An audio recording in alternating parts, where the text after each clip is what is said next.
पूरग्रस्तांना मदत करण्याबाबत सर्व मंत्र्यांनी आदेश दिले आहेत। त्यानुसार शेतीचे पंचनामे तातडीने करण्याच्या सूचना दिल्या असून सर्व शेतकऱ्यांना मदत केली जाईल असे विधान परिषद सदस्य उपसभापती नीलम गोरे यांनी माध्यमांशी बोलताना सांगितले। राज्य सरकार केंद्र सरकार पूरग्रस्तांना मदत करत असताना त्यामध्ये विरोधी पक्षाने राजकारण करू नये असे गोरे म्हणाल्या। कोल्हापुरात एका कार्यक्रमानिमित्त त्या आल्या होत्या, त्यावेळी त्या माध्यमांशी बोलत होत्या। एक NDRF आणि SDRF हे जे आपत्ती व्यवस्थापनाचे जे निकष असतात त्या निकषांच्या मध्ये जसं आहे की काही काळ रेस्क्यू म्हणजे साधारण 3 ते 7 दिवस मॅक्झिमम, पण शक्यतो 3 दिवस रेस्क्यूचं काम करतात।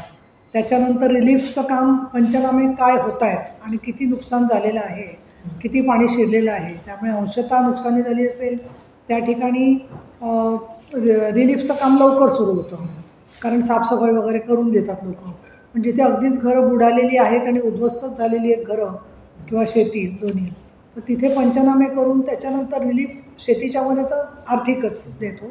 घरांच्या संदर्भात तुम्हाला कल्पना आहे, सांगली कोल्हापूरला वगैरे अंशतः घरं बाधित झाली होती त्यांना वेगळा निधी, जी पूर्ण बाधित झाली आहे त्यांना वेगळा निधी, पशुचं जिथे नुकसान झालेलं आहे त्यांना वेगळा निधी, असं सगळ्या प्रकारच्या निकषांच्या नुसार कसं गांभीर्य आहे ते बघून सरकार त्याच्याबद्दलची योग्य ती पावलं उचलतं आहे। काल स्वतः माननीय मुख्यमंत्र्यांनी आणखीन अजितदादा पवारांनी भेट तिकडे दिलेली आहे सोलापूरला, आणि धाराशिवला माननीय एकनाथजी शिंदे साहेब आणि प्रताप सरनाईक गेलेले आहेत, संजय शिरसाट काही भागात गेले होते।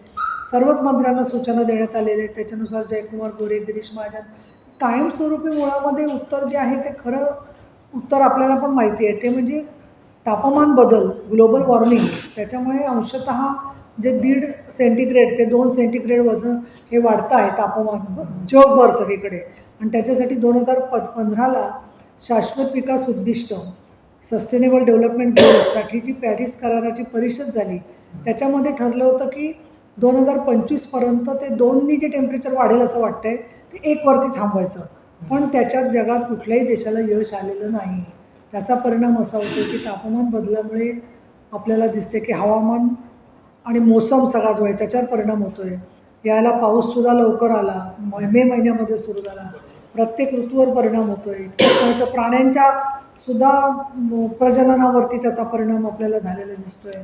शेतीला पाणी कधी कुठलं द्यायचं हंगामात ठरलं होतं, ते अतिवृष्टी झालेली आहे सगळीकडे जे आहे ते, त्यामुळे कायमस्वरूपी काम करण्यासाठी तसं तपशीलवार तुम्हाला देता आलं तर बघा, पण 17 जी उद्दिष्ट आहेत म्हणजे पाण्याखालचं जीवन, शहरांचं नियोजन, गरिबी, आरोग्य, दारिद्र्यापासून मुक्तता। मी पाहिजे तर काय करते, SDGsचा तुम्हाला चार्ट माझ्याकडे आहे तो पाठवते, म्हणजे तुम्हाला तो SDGsचा चार्ट बघून देता येईल। मला आठवण करा, विश्वास ना तुम्ही, हां तर तुम्ही मला आठवण करा, विषय तुम्ही कोणी आठवण करा, मी तो चार्ट तुम्हाला 17 उद्दिष्ट